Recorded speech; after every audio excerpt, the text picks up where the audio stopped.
নমস্কাৰ আহকচোন এতিয়া আমি ভাগৱত ব্যাখ্যাকাৰ ৰিজু পাঠকৰ কণ্ঠত কিছু ভাগৱতৰ অলপ আলোচনা শুনো নমস্কাৰ শুনিব দেই সকলোৱে যে এই মহামৃত্যুঞ্জয় মন্ত্ৰটো মাতিলে মানুহ কি মৃত্যুক জয় কৰিব পাৰে জানো এৰা মানুহে মৃত্যুক জয় কৰিব পাৰে এই মন্ত্ৰটো শিৱক প্ৰাৰ্থনা কৰা হয় কেনেকে যে শিৱৰ ত্ৰিনয়ন আছে এই ত্ৰিনয়ন শব্দটোৱে আসলে ত্ৰিকালজ্ঞ বুজায় ভূত বৰ্তমান আৰু ভৱিষ্যত যিজন ব্যক্তিয়ে ভূত জানে বৰ্তমান জানে আৰু ভৱিষ্যত দেখে তেওঁ ত্ৰিকালজ্ঞ অৰ্থাৎ আপুনিও ত্ৰিকালজ্ঞ হ'ব পাৰিব আপোনাৰো জ্ঞান অঞ্জন যদি গুৰুৰ কৃপাত মুকলি হৈ যায় তেতিয়াহ'লে আপুনিও ত্ৰিনয়ন হৈ যাব যিদিনাখন আপোনাৰ জ্ঞান অঞ্জন মুকলি হৈ যাব সিদিনাখন আপুনি পৃথিৱীৰ যি আপোনাৰ শৰীৰত সুগন্ধিত পুষ্টিবৰ্ধনম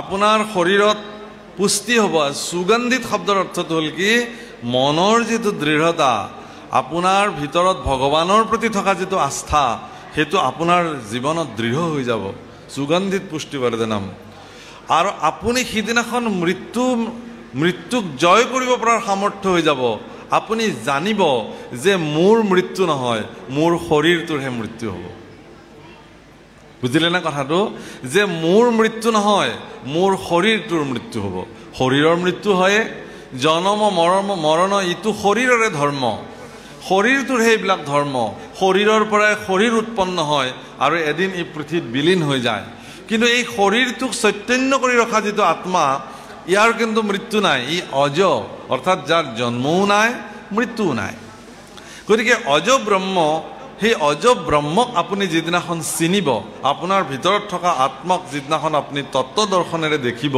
সেইদিনাখন আপুনি মৃত্যুক জয় কৰিব পাৰিব সেইকাৰণে কৈছে অমৃতম গময় মৃত্যুৰ মাম অমৃতম গময় মোক মৃত্যুৰ পৰা অমৃত তত্ত্বলৈকে লৈ যোৱা আৰু তাত কৈছে সেইকাৰণে ইয়াত মাতৃয়ে সেই তত্ত্বটো জানিবৰ কাৰণে পুত্ৰ কপিলক কৈছে যে তুমি মোক বিস্তৃতভাৱে কোৱা এই কথাটো মই জানিব খুজিছোঁ কিয় যে অজ্ঞান আন্ধাৰৰ মাজত আমি যেহেতু শয়ন কৰি আছো শ্ৰান্ত হোৱা জীৱ জগতৰ এই জগতখনত যেহেতু আমি শ্ৰান্ত হৈ আছো তুমি এই শ্ৰান্ত জীৱবিলাকক অজ্ঞানী জীৱবিলাকক তুমি জ্ঞান প্ৰদান কৰিবৰ কাৰণে যেহেতু আহিছা জগতলৈ গতিকে তুমি কৃপা কৰা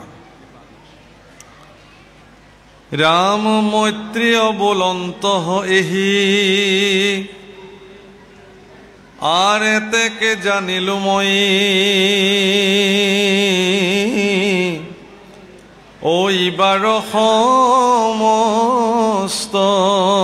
লোক উদ্ধাৰ কৰিবা কৃপাময়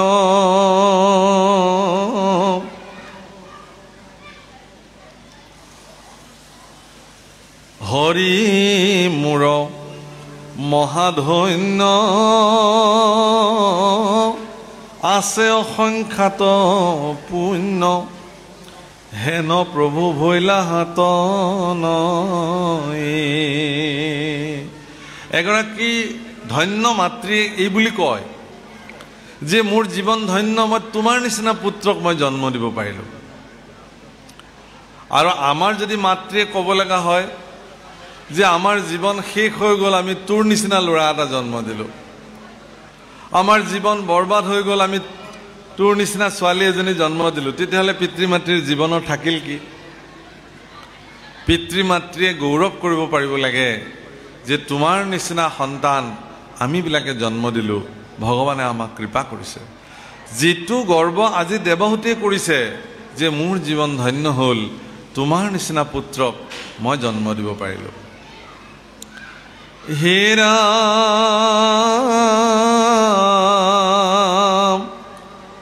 মৈত্ৰেয় বোলন্ত হে ও মাতৃৰ সুন্দৰ বাণী শুনি প্ৰভু কপিল ঈশ্বৰ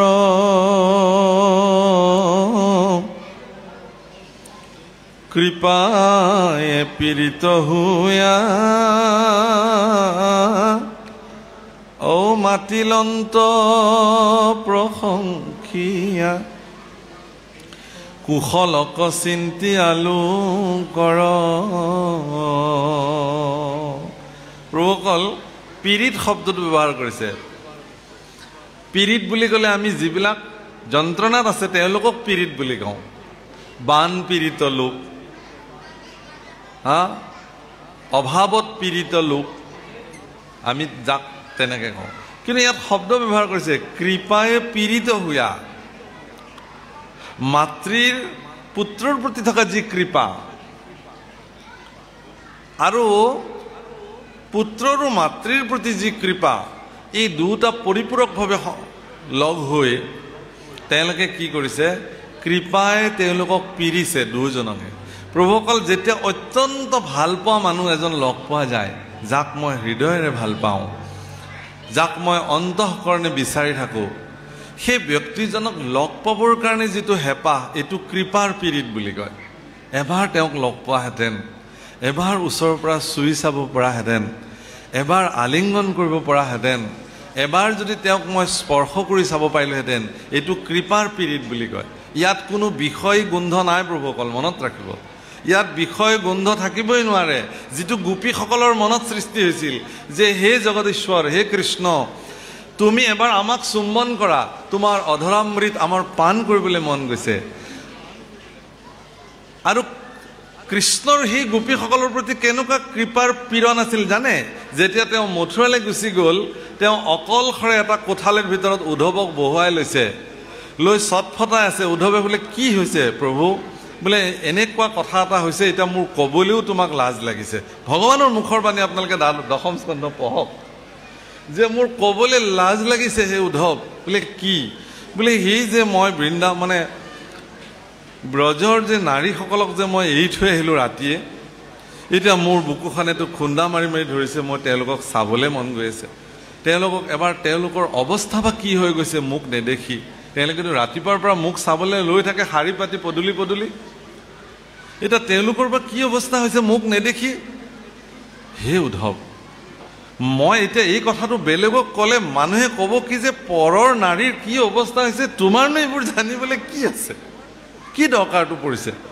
গৰজ মই গৰজ শব্দটো কৈছোঁ গৰজ শব্দটোৰ ব্যৱহাৰ আজিকালি খুব কম হয় এইবোৰ আমাৰ বৰ ভাল লগা শব্দ এনে কি গৰজ পৰিছে যে কাৰোবাৰ ঘৈণীয়েকে কান্দি আছে ভাত খোৱা নাই তোমাৰনো এনে কি গৰজ পৰিছে হে উদ্ধৱ তেওঁলোক মোৰ প্ৰাণ তেওঁলোক মোৰ জীৱন তেওঁলোক মোৰ সকলো তেওঁলোক মোৰ সমৰ্পিত ভক্ত গতিকে তেওঁলোকৰ কাৰণে মোৰ মন হাহাকাৰ কৰিছে উদ্ধৱ লহু গোকুলেলাই আৰে হামুবিনে গোপী ৰতিলেকে যুগ যায় ইমান কৃপাৰ পীড়ন যে তেওঁ গম পাই গ'ল যে মোৰ অবিহনে তেওঁলোকৰ এক তিল সমান সময় এটা যুগৰ সময় অতিবাহিত কৰিছে হে প্ৰভুসকল আপোনালোকৰ হৃদয়ত ভগৱানৰ প্ৰতি ইমান তাৰণা আছেনে কাৰোবাৰ ৰাতিপুৱা গুৰুসেৱা কৰিব লাগে সেইটো বহুতৰ কাৰণে লেঠা বা মই লেঠাটো মাৰি আহোঁ আপুনি বহক কি লেঠা মাৰিব যায় কওকচোন গুৰুসেৱা কৰিবলৈ যায় সেইটো তেওঁৰ জীৱনত লেঠা মই বোলো অ' ভগৱান আপোনাকনো এইডাল লেঠা কোনে লগালে বোলে নক'ব আৰু মানে বুজিছে এই গোসাঁই ঈশ্বৰ আহিছিলে ইও লয় সিও লয় ময়ো শৰণভাগ ল'লোঁ লৈ এতিয়া মহা লেঠাত পৰিছোঁ নহয় এতিয়া ৰাতিপুৱাও বোলে গুৰুসেৱা কৰিব লাগে সন্ধিয়াও গুৰুসেৱা কৰিব লাগে দেই মহা লেঠাত পৰিছোঁ মোৰহে এইফালে সময় নাই বোলে কি কৰে তেতিয়াহ'লে এনেই যাওঁ আৰু যায় আৰু হেৰি কৰি ভগৱানক কৈ থৈ আহোঁ আৰু কথাখিনি যে প্ৰভু জানেই নহয় আৰু উপায় নাই গতিকে 24 ঘণ্টা কেৱল নিজৰ কাৰণে চিন্তা কৰিব লাগে খাওঁ খাম কি পিন্ধিম কেনেকৈ ধন উপাৰ্জন কৰিম কেনেকৈ মই পত্নীৰ লগত কটাম কেনেকৈ মোৰ পুত্ৰ সন্তানক মই ভাল কৰিম আৰু ভগৱানৰ প্ৰতি পিছ দি থাকিলে। কিন্তু ব্ৰজাংগনা গোপীসকলৰ কাৰণে ভগৱান ইমান আতুৰ কিয় হৈছে? উদ্ধৱ তুমি যোৱা যিমান পাৰা সোনকালে এবাৰ খবৰ লোৱাগে প্লিজ, এনেকুৱা আৰু যোৱা। আজিৰ ভাষাত ক'বলৈ গ'লে তুমি সোনকালে যোৱা, মোৰ প্ৰাণৰ গোপীসকলক তুমি এবাৰ বাৰ্তা লোৱাগে, মোৰ কাৰণে তেওঁলোকৰ এটা তিল সমান সময়, এটা যুগ যেন অতিবাহিত কৰিছে। ভগৱানৰ মুখৰ এগৰাকী ভক্তৰ চৰিত্ৰ ভগৱানৰ মুখত বৰ্ণন হৈছে, গুৰুজনাই বৰ্ণন কৰিছে। হামুচিত বিত নিত হামা কুধিয়ানা আৰে ধৰল বিয়োগে গোপী কথ মুপি প্ৰাণা হামুচিত বিত্ত নিত হামাকু ধিয়ানা। ধৰল বিয়োগে মানে মৃত্যু হয়ে আৰু তেওঁলোক মৰো মৰো অৱস্থাত আছে মোক নেদেখি পেলাই, কাৰণ প্ৰত্যেকটো ক্ষণ প্ৰতিটো মুহূৰ্ত তেওঁলোক মোৰ তাতে সমৰ্পিত হৈ থাকে। এজন ভক্ত হ'বৰ কাৰণে, এগৰাকী সমৰ্পিত ভক্ত হ'বৰ কাৰণে তেওঁলোকৰ চৰিত্ৰ কি হ'ব লাগিব সেয়া ভগৱানে জানে। গতিকে আপোনাৰ মোৰ দৰে কেৱল লেঠা মাৰিবলৈ যোৱা ভকতসকল ভগৱানৰ কিমান প্ৰিয় সেইটো আপুনি আজি হিচাপ কৰি লওক, হয় ন বাৰু? আপুনি হিচাপ কৰক। আজি ইয়াতে আপোনালোকে দুদিনৰ কাৰণে ভাগতকৈ এদিনৰ কাৰণে কৰিছে, ইয়াত এই এটা দিন দিবৰ কাৰণে কিমান অংক কৰিবলগীয়া হৈছে সেই ভগৱান জানে। কিমান চিডিউল মিলাই মিলাই মিলাই আজিৰ দিনটো দিবলগীয়া হৈছে। এয়া আমি ভগৱানৰ সেৱক, এবাৰ ভাবকচোন। আৰু ভগৱানে নিজে সেই গোপীসকলৰ বৰ্ণন কৰিছে, হামুচিত্ত বিত্ত গোপী হামাকো ধিয়ানা ধৰল বিয়োগে গোপী কথমপি প্ৰাণা। কোনো মতে তেওঁলোকে প্ৰাণ ধৰি আছে, নহ'লে তেওঁলোক মৰিলেইহেঁতেন। যোৱা তুমি তেওঁলোকৰ ওচৰলৈ যোৱা। গতিকে এইটোক কয় কৃপাই পীড়িত হোৱা বুলি। অৰ্থাৎ ভক্তসকলৰ ভগৱানৰ প্ৰতি যি সেৱাৰ মনোবৃত্তি আৰু ভগৱানে ভক্তৰ সেই সেৱাৰ মনোবৃত্তিত ভগৱানৰ হৃদয়ত জন্ম হোৱা কৃপাৰ পীড়ন, এই দুটা পৰিপূৰকভাৱে লগ লাগিলে ভকত ভগৱন্ত অভিন্ন হৈ যায়। ও ময়েৰে ভকতৰ নাহিকে অন্তৰ, ও মূৰ সংগয়েৰে সংগ সন্ততি সন্তৰ। ভকতক এৰা মানে মোকে এৰা বুজালে। ভকতক বাদ দি পেলাই আপুনি মোক ভাবিব নোৱাৰে, কাৰণ মোৰ আৰু ভকতৰ মাজত অন্তৰেই নাই, পাৰ্থক্যই নাই। ময়ে ভকত ভগৱন্ত অভেদ বুলি কৈছে। বিষ্ণু বৈষ্ণৱৰ কিঞ্চিতকো নাহি ভেদ, দুয়োৰো কথা কৰে পাতকৰ কন্দছেদ। হে প্ৰভুসকল, সেই গোপীসকলে ভগৱানক কৈছিল যে তুমি আমাক অধৰামৃত দিয়া। হে ভগৱান, ভাগৱতত মহাপুৰুষেতো ৰাস অধ্যায়, আমাৰতো ৰাস আমি কৰোঁ।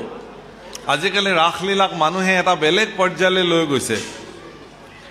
অকণমান ক'বলৈ বেয়া হৈছে যেন এইটো এটা কিবা সস্তীয়া প্ৰেম প্ৰীতিৰ এটা বিষয়, তাকে আমি মঞ্চায়ন কৰিবলৈ গৈ আছোঁ দিনক দিন। আজিকালি ৰাস আপুনি বহু জেগাত ৰাস আপুনি এতিয়া চাব নোৱাৰা এটা পৰ্যায়লৈ গৈছেগৈ। ৰাস তেনেকুৱা বস্তু নহয় প্ৰভুসকল।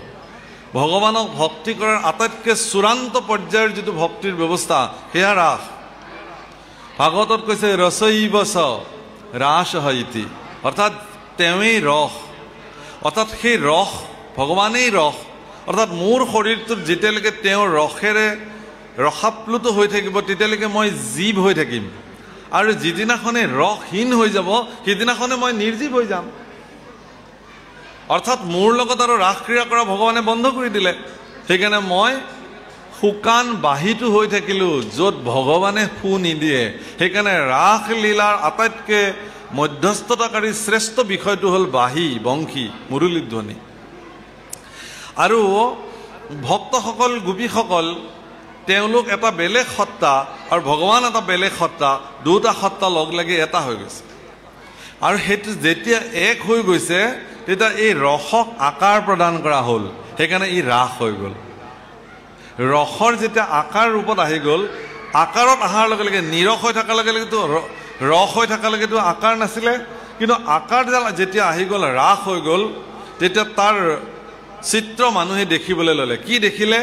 যে পৰম পুৰুষ জগদীশ্বৰ তেওঁ একেশ্বৰে আৰু প্ৰকৃতি স্বৰূপা গোপীসকল জীৱসকল পৰম পুৰুষ ভগৱানৰ লগত বিলীন হ'বলৈ গৈ আছে প্ৰেমময় ভক্তিৰ জৰিয়তে। এয়া হ'ল ৰাসৰ মূল তাৎপৰ্য, এয়াহে ৰাসৰ তাৎপৰ্য। প্ৰভুসকল ভুল নকৰিব কেতিয়াও। সস্তীয়া প্ৰেমৰ মাদকতা ৰাসত আপুনি বিচাৰিব নোৱাৰিব। সেইকাৰণে কৈছে কামজয় নামে এইটো কেশৱৰ কেলি। যিজনে কামনাক জয় কৰিব পাৰে, সেই কামনাক জয় কৰিব হ'লে তেওঁ ৰাস অধ্যয়ন কৰিব লাগিব। আৰু কৈছে যে যাৰ বিষয়ৰ প্ৰতি চূড়ান্ত মতি, তেওঁলোকে ৰাসক শৃংগাৰ ৰসেৰে দেখিব। আৰু যিসকলৰ আধ্যাত্মিক দৃষ্টিভংগীৰে ভগৱানৰ আৰু গোপীসকলৰ ৰাস তেওঁলোকে নিৰ্ণয় কৰিব, তেতিয়া তেওঁলোকে সেই ৰাসক পাৰমাৰ্থিক দৃষ্টিভংগীৰে এক আধ্যাত্মিক দৃষ্টিভংগীৰে তেওঁলোকে দেখিব যে তেওঁৰ শৰীৰৰ ভিতৰতে দেখোন সেই ৰাসখন হ'বলৈ গৈ আছে। কাৰণ আমাৰ এই দৌল উৎসৱ হৈ গ'ল, আমাৰ বৰপেটাৰ ফালে খুব ধুনীয়াকৈ গায়, প্ৰকৃতি পুৰুষ দুইৰো নিয়ন্তা মাধৱ হে প্ৰকৃতি পুৰুষ সমস্তৰে আত্মা হৰি পৰম বান্ধৱ সমস্তৰে আত্মা হৰি পৰম বান্ধৱ হে প্ৰকৃতি পুৰুষ দুইৰো নিয়ন্তা মাধৱ হে প্ৰকৃতি পুৰুষ নাৰায়ণ হৰি ৰাম গোপাল গোবিন্দ ভজু তোমাৰ দুয়ো পদয়ৰ বিন্দ হে ভজু তোমাৰ দুই পদয়ৰ বিন্দ হে প্ৰকৃতি পুৰুষ। প্ৰকৃতি পুৰুষ দুইৰো নিয়ন্তা মাধৱ। প্ৰকৃতি কোন? শৰীৰটো প্ৰকৃতি, আমি চব প্ৰকৃতি। আৰু পুৰুষ কোন? শৰীৰটোক চৈতন্য কৰি ৰখা যিটো আত্মা, তেওঁ পুৰুষ। আৰু এই দুগৰাকীকে নিয়ন্ত্ৰণ মাধৱে কৰি আছে, পৰম পুৰুষে কৰি আছে, পৰমাত্মা জগদীশ্বৰ পৰৎপৰ পৰম ব্ৰহ্ম, যাক আমি জগতৰ সৰ্বে সৰ্বা বুলি মানি লওঁ। গতিকে ৰাসৰ মাধ্যমেৰেও আপুনি এই কথাটো দেখিব। ভাগৱতত মহাপুৰুষে এনেকুৱা বাক্য লিখিছে দশম স্কন্ধৰ ৰাসলীলাত যে হে ভগৱান, তুমি তোমাৰ চৰণ যুগল আমাৰ স্তনত দিয়া আৰু তোমাৰ হস্তপদ্ম আমাৰ শিৰত দিয়া। এই বাক্য লিখিছে গুৰুজনাই, গোপীসকলে প্ৰাৰ্থনা কৰিছে। তাৰমানে তোমাৰ সুকোমল চৰণ যুগল আমাৰ হৃদয়ত থোৱা প্ৰভু, যাতে হৃদয় পদ্মত আমি সৰ্বদা তোমাৰ চৰণ যুগল ৰাখিব পাৰোঁ। আৰু তোমাৰ কৃপা হস্ত, তোমাৰ কৃপাৰ হাত দুখন আমাৰ শিৰত সৰ্বদা দি থকা। ইমান প্ৰেম আছিল ভগৱানৰ প্ৰতি গোপীসকলৰ। আৰু সেই ভাৱনাৰে গৈ তেওঁলোকে ভগৱানৰ লগত বিলীন হৈ গ'ল। আচৰিত কথা কি জানে? প্ৰত্যেকজন স্বামীয়ে গোটেই নিশা নিজৰ লগতে পত্নীক দেখিছে, অথচ তেওঁ গৈ পেলাই ভগৱানৰ লগত ওৰে নিশা কেনেকৈ ৰাস কৰিলে? ইয়াৰ তাৎপৰ্য তেওঁলোকেতো গোটেই ঘৰতে দেখিলে, পত্নীসকলতো তালৈ যোৱা নাই। কোন আহিছিল তেতিয়াহ'লে? এই জীৱসকল আহিছিল, আত্মাৰ লগত বিলীন হ'ল। জীৱ আৰু আত্মাৰ একত্ৰীকৰণ, জীৱ ভগৱানৰ কৃপাৰ তাৰণাত আৰু ভগৱান জীৱসকলৰ প্ৰেমৰ তাৰণাত, প্ৰীতিৰ তাৰণাত। ইয়াত যিটো শব্দ ব্যৱহাৰ কৰিছে, কৃপায়ে পীড়িত, কৃপাৰ তাৰণাত, কৃপাৰ পীড়নত তেওঁলোক দুজন বিলীন হৈ গ'ল। আজি মাতৃৰ প্ৰতি তেওঁ আৰু মাতৃৰ দৃষ্টি দিব নোৱাৰে, এতিয়া তেওঁৰ শিষ্য হৈ গ'ল, তেওঁৰ সমৰ্পিত ভক্ত হৈ গ'ল। এগৰাকী সমৰ্পিত ভক্তৰ প্ৰতি যি তাৰণা, কি তাৰণা? কৃপাৰ তাৰণা। কৃপাৰ পীড়িত হৈ তেওঁ প্ৰশংসা কৰি পেলাই সমস্ত লোকৰ কল্যাণ চিন্তা কৰি ক'বলৈ আৰম্ভ কৰিলে। অৰ্থাৎ এতিয়া যিখিনি কথা ভগৱান কপিলৰ শ্ৰীমুখে বাজ হ'ব, সেইখিনি কেৱল দেৱহূতিৰ কল্যাণৰ কাৰণে নহয়, কিন্তু আপোনা সবৰ কল্যাণৰ কাৰণেও কৈছে। সেইকাৰণে সাৱধানে শুনক। হে ৰাম ভগৱন্ত নিগদতি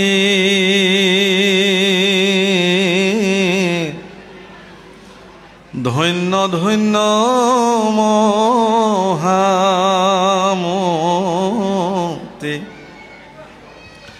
মনুৰ নন্দিনী মোৰ মাও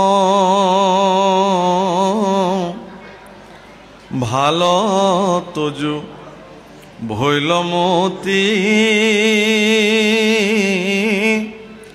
সংসাৰ তৰিলায়াতি তুষ্ট ভৈলো দেখি তজু ভাও ৰাম শুনিও ভাবিনিয়াৱে প্ৰশ্নৰ উত্তৰ দে ভক্তি পুনু বহু বিধনুই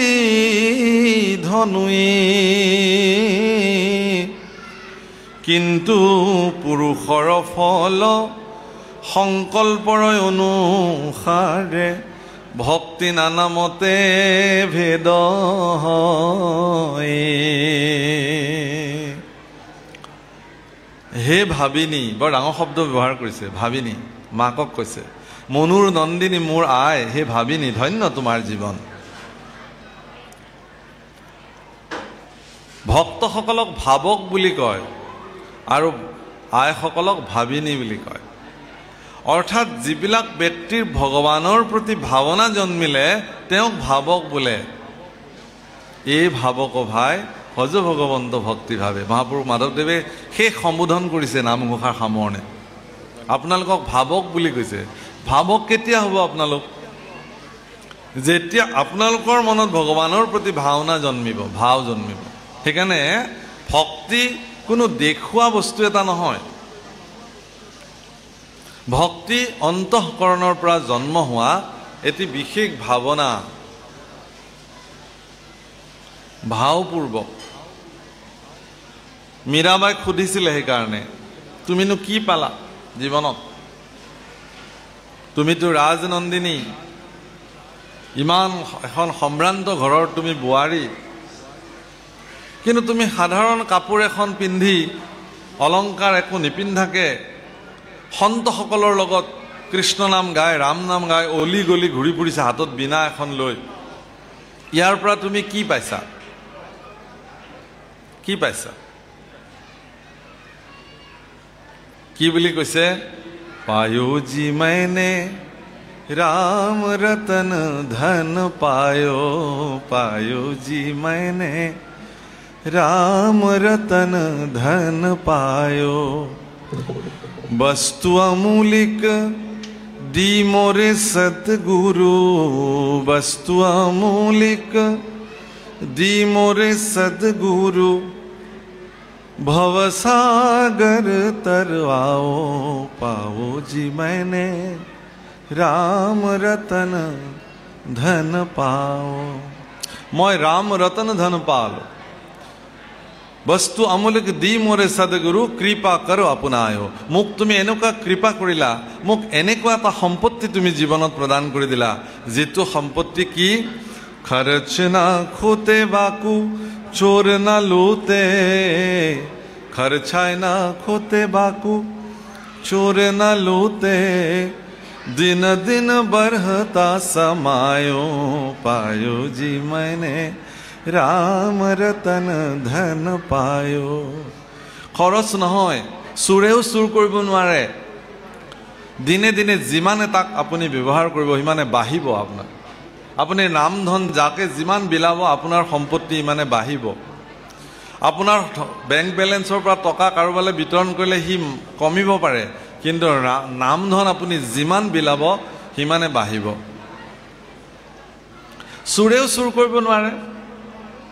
দিনে দিনে बढ़त समायो, सत की नाव खिवतिया सतगुरु। मैं আগতে কৈছিলো, सत की नाव खिवतिया सतगुरु, सदगुरु आमार नावर गुड़ियाल। भवसागर तरवाओ, पायो जी मैंने राम रतन धन पायो। मीरा कहे प्रभु गिरधर नागर, हरख हरख जस गाओ, पायो जी मैंने राम रतन धन पायो। ভগৱানৰ গীত আনন্দৰে গাও, হৰস হৰস যশ গাও। আপুনি ভগৱানৰ গুণ নাচি বাগি আনন্দৰে গাও। লাজ এৰি গাৱে গীত, নাচে, লাজ এৰি গাৱে গীত গোবিন্দৰ, নাচে আনন্দতে। আনন্দতে আত্মহাৰা হৈ যায় যেতিয়া আমাৰ দিহানাম গায়, যেতিয়া আমি গুণমালা কীৰ্তন কৰোঁ, যেতিয়া আমি শোভাযাত্ৰাত যাওঁ, মানুহ বলিয়া হৈ যায়। হৰি হৰি ৰাম, অ হৰি হৰি ৰাম, এ নমো লক্ষ্মীপতি, অগতিৰ গতি। একদম আনন্দত আত্মহাৰা হৈ যায়। আৰু এই ধৰণে যিবিলাক ব্যক্তি নামৰ আনন্দত আত্মহাৰা হৈ গ'ল, ভগৱান আৰু তাত ৰৈ থাকিব নোৱাৰে। তৎক্ষণাত আহি তেওঁৰ হৃদয় বেদীত ভগৱান বিদ্যমান হৈ যায়। আৰু সেইকাৰণে দেৱৰ্ষি নাৰদক ভগৱানে কৈছে, নাহম তিষ্ঠামি বৈকুণ্ঠে যোগিনাং হৃদয়ে নচ, মদ্ভক্ত যত্ৰ গায়ন্তি তত্ৰ তিষ্ঠামি নাৰদম। হে নাৰদ, মই বৈকুণ্ঠত নাথাকো, যোগীৰ হৃদয়তো নাথাকো, মোৰ ভক্তসকলে য'ত মোৰ গুণানুকীৰ্তন কৰে, তত্ৰ তিষ্ঠামি নাৰদম, মই তাত থাকো। মহাপুৰুষ গুৰুজনাই শ্ৰীমদ ভাগৱত শাস্ত্ৰৰ এই সংস্কৃত শ্লোকটোৰ খুব ধুনীয়া অনুবাদ কীৰ্তনত কৰিছে। আপোনালোকে গায়, সকলোৱে জানে, কিন্তু ইয়াৰ তাৎপৰ্যটো অনুভৱ কৰিব লাগে। নাৰদত বিষ্ণু আসন্ত কৈ,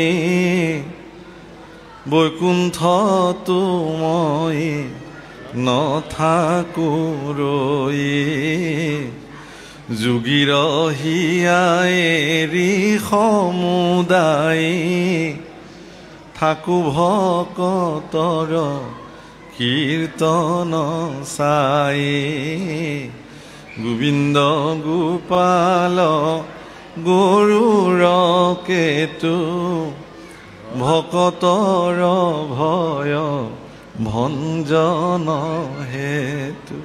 গোবিন্দ গোপাল গৰুৰ কেতু, ভকতৰ ভয় ভঞ্জন হেতু। তুমি ভকতৰ ভয়ক ভঞ্জন কৰোতা হে গোবিন্দ, হে গৰুৰ কেতু। তুমি দেৱৰ্ষি নাৰদক কৈছে যে তুমি বৈকুণ্ঠতো নাথাকা, যোগীৰ হৃদয়তো নাথাকা, কিন্তু ক'ত থাকা? য'ত তোমাৰ ভক্তসকলে তোমাৰ গুণানুকীৰ্তন কৰে। মহাপুৰুষ মাধৱদেৱে লিখিছে নামঘোষাত, ও একান্ত ভকত হবে নিগুণ কৃষ্ণৰ গুণ, গাঁৱে সদা বসিয়া যথাত, বৈকুণ্ঠকো পৰিহৰি, যোগীৰ হৃদয় এৰি, থাকা হৰি সাক্ষাতে তথাত। সাক্ষাতে তুমি সেই স্থানত থাকা ভগৱান, য'ত তোমাৰ গুণানুকীৰ্তন কৰে। আজি ইয়াতে ONGC কলনীৰ বৰনামঘৰ প্ৰাংগণত আপোনালোক ভক্তসকলে